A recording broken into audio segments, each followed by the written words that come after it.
We're going to hop back into some HO repairs right now, something a little bit newer. Got it sitting right over here.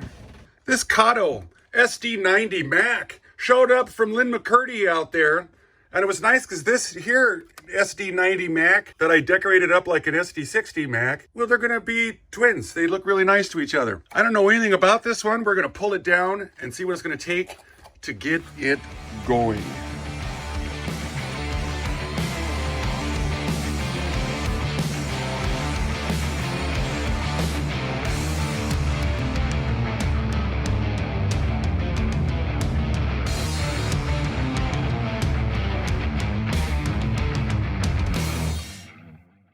Looks like it's been weatherized some, maybe. Or it's just really dirty. Them wheels, they're really dirty. This whole thing's really pretty dirty. Hand railings, they're all there. Even the grab iron, oh wow. This is already 90% better than most of my stuff I've got laying around. Goodness, it's even got windshield wipers on it. I believe with these Katos, you got to take the couplers off in order to get the body off the thing. From past experiences. So I'm going to try that route out first. I'm not 100% sure, but I'm 75% sure. That ain't coming out. Oh, that was tight. There's one. Get out number two. Yeah, that one came out a lot better. Meow. Is the shell just going to come off right now? I always have such a hard time with these. Just take screws out until something falls, I guess. This is probably holding the motor in. That one's stripped. Oh, Jesus. Okay. Yeah, see, it was holding the motor in.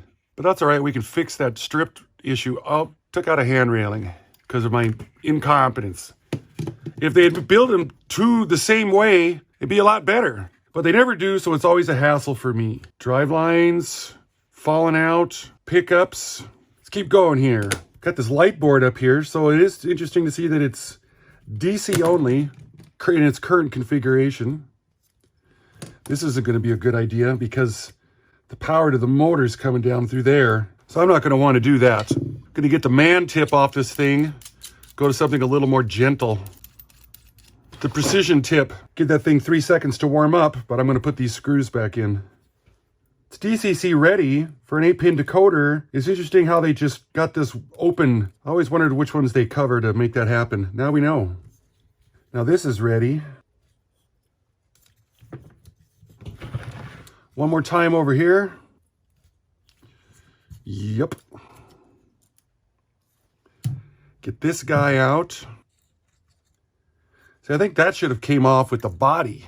Why does it come out separately like that? It's going to make it easier to clean, but I did want it like all of this to lift off at once. Looks like it was glued on at one time. Drive lines. Hex. Dog bone. Yep. Get my little fella here. A little standard. I want to come up and try to take this off right there. That's what I want to do. There's a significant amount of detail on these trucks.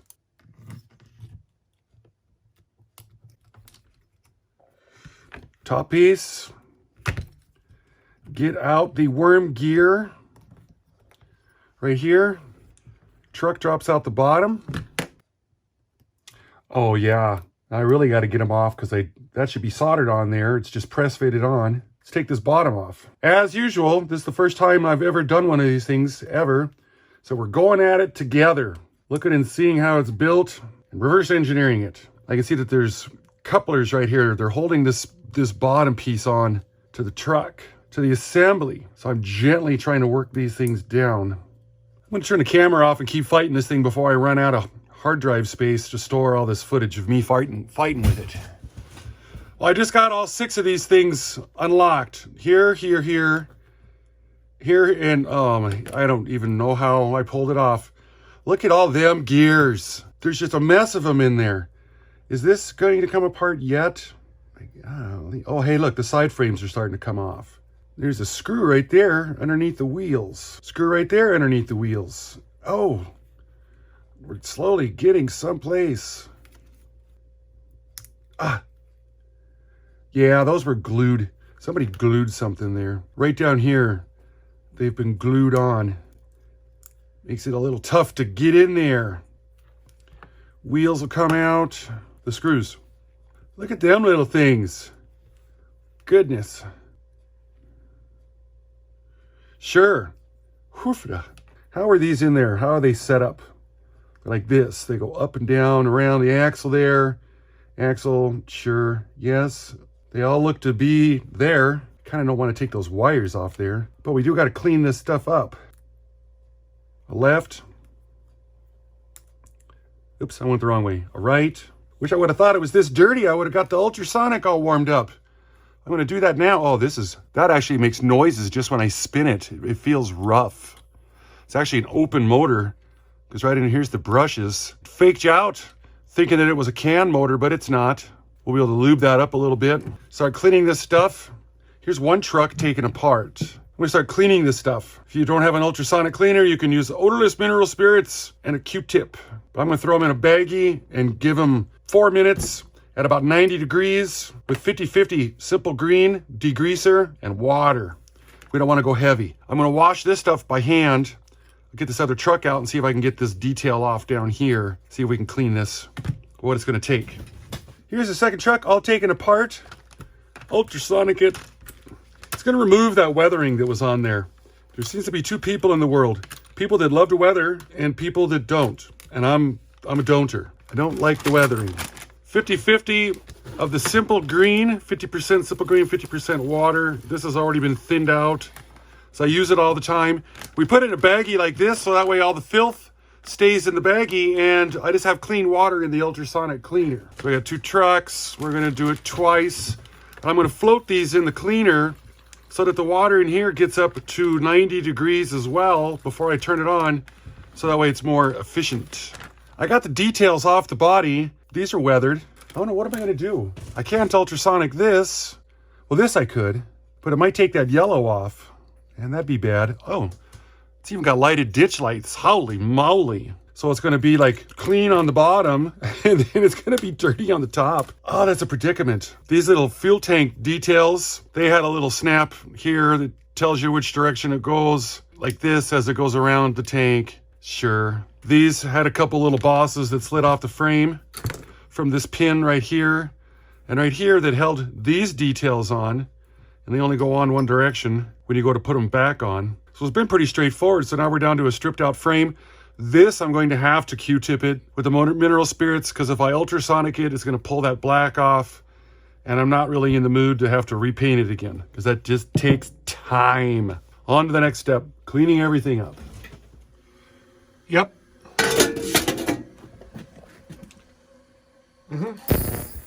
Then after 5 minutes, we're gonna come in here, pour the contents of this bag through this colander so we don't lose any of the little parts. Save the bag, you don't throw it away in case you realize you're missing a thrust washer. That happens to me sometimes.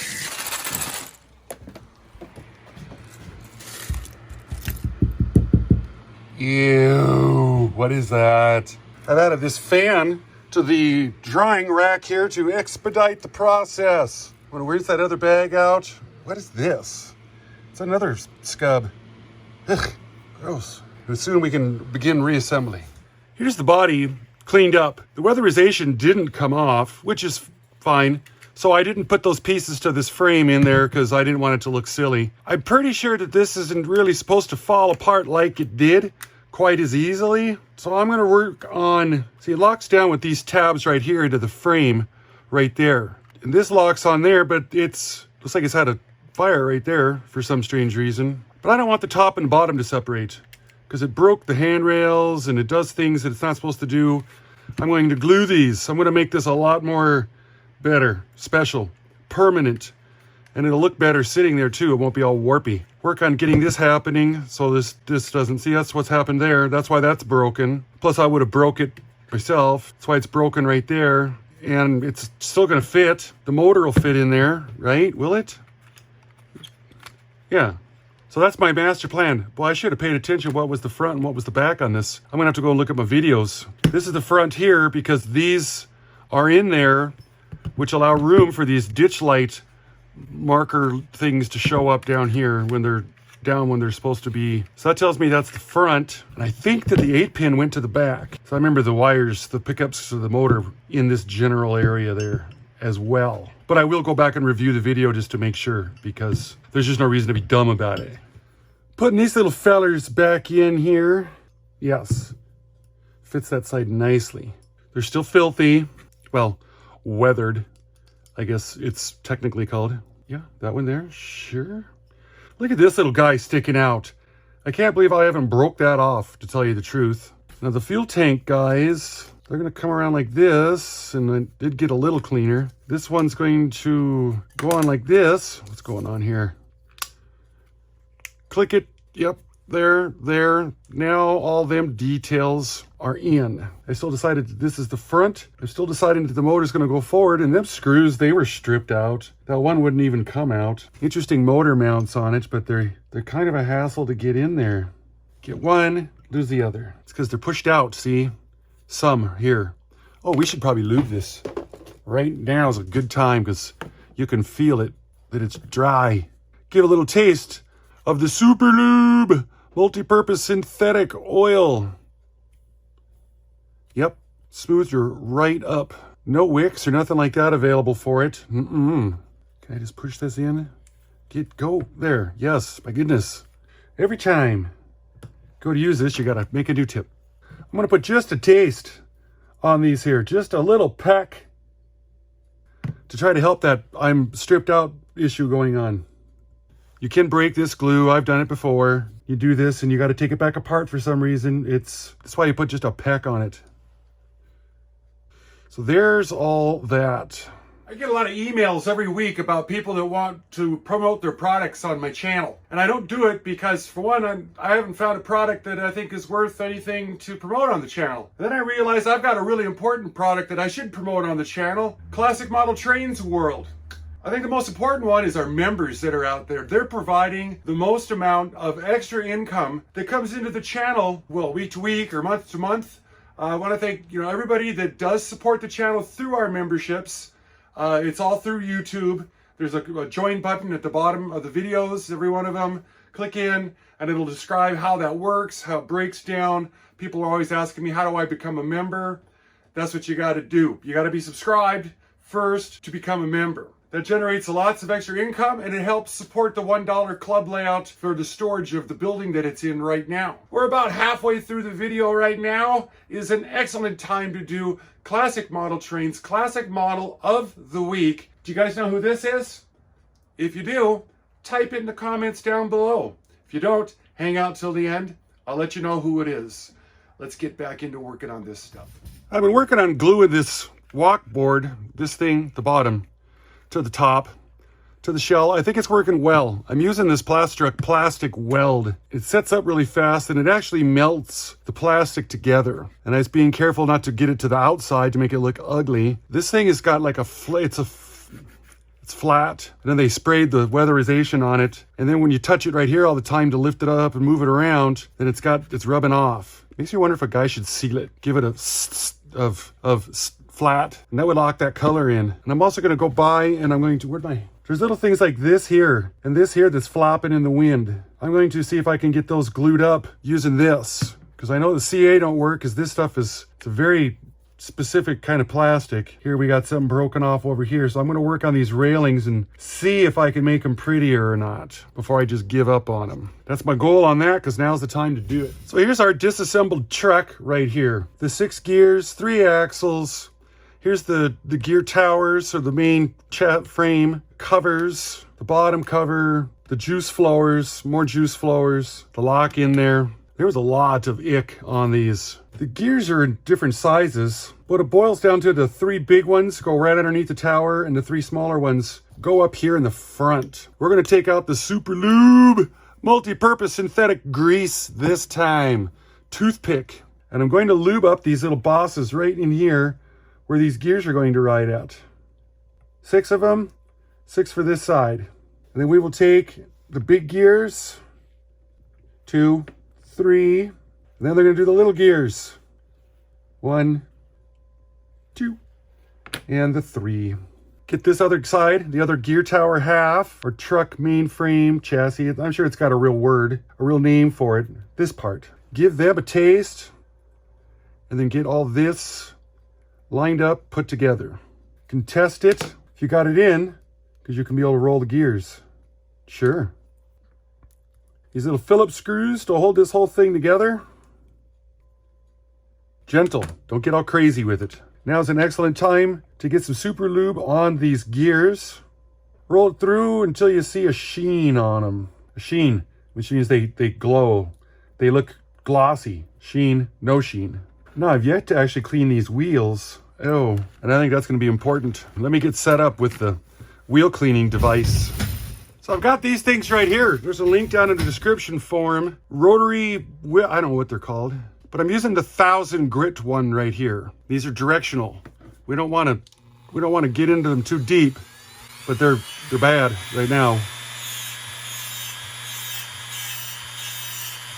After, before. So I'm going to clean these up now because I got 6 of them. I might as well knock them all out at once. What is this down in here? A little bit of leftover residual grease. So I put those in not very long in the ultrasonic because I didn't want to really strip all the detail, the paint off and stuff like that. When you're cleaning up your wheels with this thing, make sure to catch these axle ends right there because that's what rides on the copper pieces and picks up the juices for the juice transmitter to go. So you got to make sure that these connections in through here are nice and clean and doing what they're supposed to do. So let's clean these up. I'll be back when they're done. Got these all shined up now. But we got to get some more super lube grease on them, multi-purpose synthetic grease. Why synthetic? Because petroleum-based lubricants can break down plastic over time. We don't live in 1952 anymore, so we can use better stuff. Now we don't want to put this in because that locks in the side frames. These hooks go to the back. So these are going to go in one like this. Oh, wait a second. We got to get the pick them ups on it. Does that fit that side? Are these things androgynous? I know that the wire comes down right there. Oh, we should put those in. This wasn't working out well at all. If I did these every day, I'd be better at it. Yeah, these go right there, and it ain't staying. It ain't locking on. It ain't hardly doing anything. It'd be like this. Then it would come in like this, and that wire loops around like that. So I'm going to solder those on. This area right here is just going to make a lot better all around story for it. Doing everything we can to make it better. This stuff just came out of the ultrasonic, so I'm hoping it's clean. Hoping I don't need to put any flex on it. Let's try it over here as well. Right there's a happy joint now. Do that with the other one, let this cool off. Well, for every action, there seems to be an equal and opposite reaction.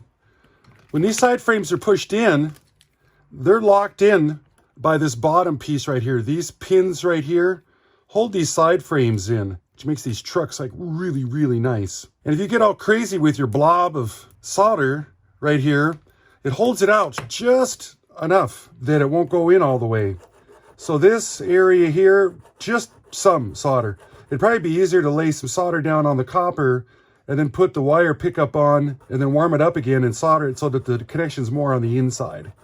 I went a little heavy on these things. So I'm going to solder these little blobs down right here, just some, to get this truck to fit better.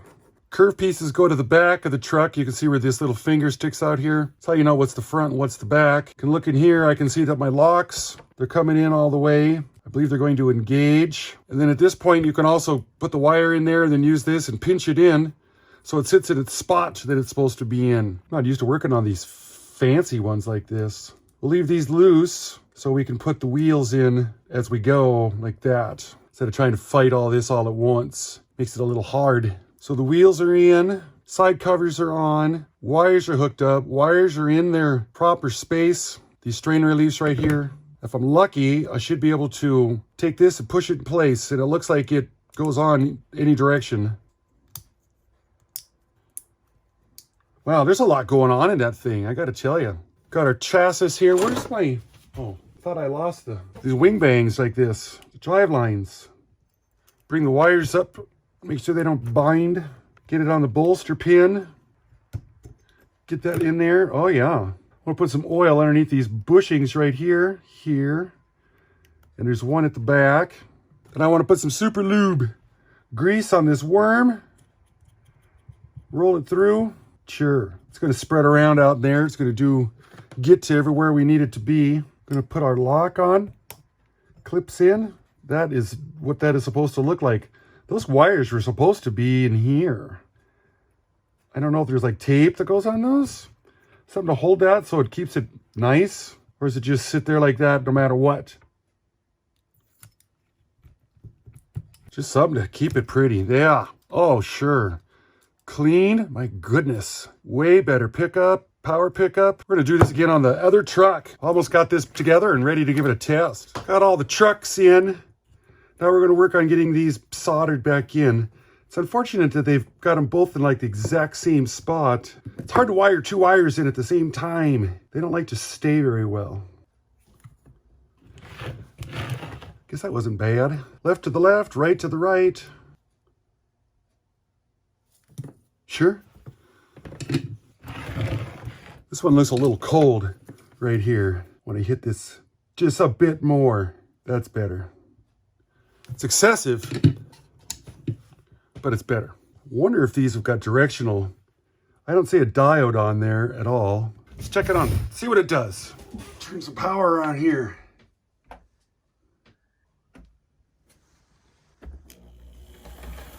That is fantastic. Is that going to make those 18-inch radiuses? Barely. Oh, oh, that's right. That thing is sticking out. It's in a forward position. They ran into a forklift. Bring her back, Joey. Well, that works, so I guess we'll get the body put on it. Hey, those reverse lights are reversing too. This one there. Here. Turn this off. Go the other way. Oh, yeah. That was a nice bonus. Front. Put it in. Yeah, it made me nervous. That's when I end up breaking stuff. They're not a full-blown Kadee. They're like a scale coupler. Little bitty things. The spring don't even work on this one. Dang it. What do we got to do? That's some seriously small stuff right there. I'm going to get a couple of Whisker couplers and put it in there. And all I got to do is poke them in the hole, put the screws in without breaking anything with any luck. Oh, my glue job didn't work because I touched it. I heard it break. Dang it.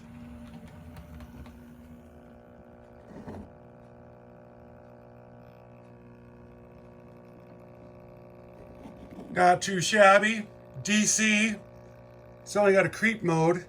I don't have my fancy gauges on this layout here. I don't know what kind of voltage we're doing here, but this is sufficient. Brass track, Atlas switches, sure. I tried to put together some rolling stock. Oh, we just stalled out. I tried to put together some rolling stock.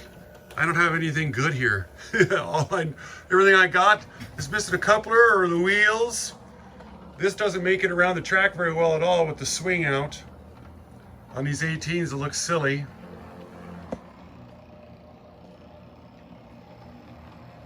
But for Kato, it's running exactly how I thought that it would. Every one of the hand railings that I attempted to glue didn't take at all. Oh yeah, and I've got a huge dead spot right there in my track. And that's on the other side, and I can't reach it. Shoot. Kind of makes a growling sound though on the corners. So you don't hear it here. Must be maybe the U-joints turning so, I don't know, so sharp. No idea. Let's get past that dead spot. Oh, rolled through it. Here, watch this. Oh, the snowplow hits it. Speaking of snowplows, it's even got all the MU hoses up front and all that stuff. Lee, I ain't never had anything so nice before. Well, that thing turned out to be a pretty good little runner right there. It's going to be even nicer on the $1 club layout. I'll have to stab an 8-pin, just a quick little DCC chip in there to use it on the DCC layout. But yeah, it doesn't fit on this little Tyco layout hardly at all. Funny thing about this, Lynn told me the story about it. He somehow managed to have somebody that got a hold of him and said they got a train collection they wanted to sell. and he showed up to take a look at it, and apparently it was a 3-bay garage full of trains, train stuff, layouts, packages, everything. And he got the whole thing for like $500. That's what kind of keeps the prices of all this stuff low, because you hear stories like this. Everybody's had a great deal on trains because people sell them and they don't know. They don't really know what they're worth. Some people think they're worth way too much, and some people just give them away. It's kind of interesting. So these will look beautiful as a pair. This one, and then the one over here, the Spirit of the Union Pacific. Love it very much. We got wintertime that finally showed up here 3 days ago. Put down 14 inches of snow on us. Wet, heavy. It showed up March 13th, Friday the 13th. And it's going to be 80 degrees here shortly, so now we're going to have overland flooding going on. It's been an interesting winter, that's for sure. Back seems to be getting a little better. It doesn't hurt all the time. I got some new prescription stuff to take, and boy, I don't do any work or anything like that, any lifted heavy. I'm just happy to be able to sit for an extended period of time, make videos again. So, I want to thank all the 33 percenters for hanging out with us till the end of the video. Our classic model of the week, Beverly D'Angelo. I know her the most from the National Lampoon's Vacation universe as Mrs. Griswold that was in there. I'm Ron with Classic Model Trains. Talk to you guys next week.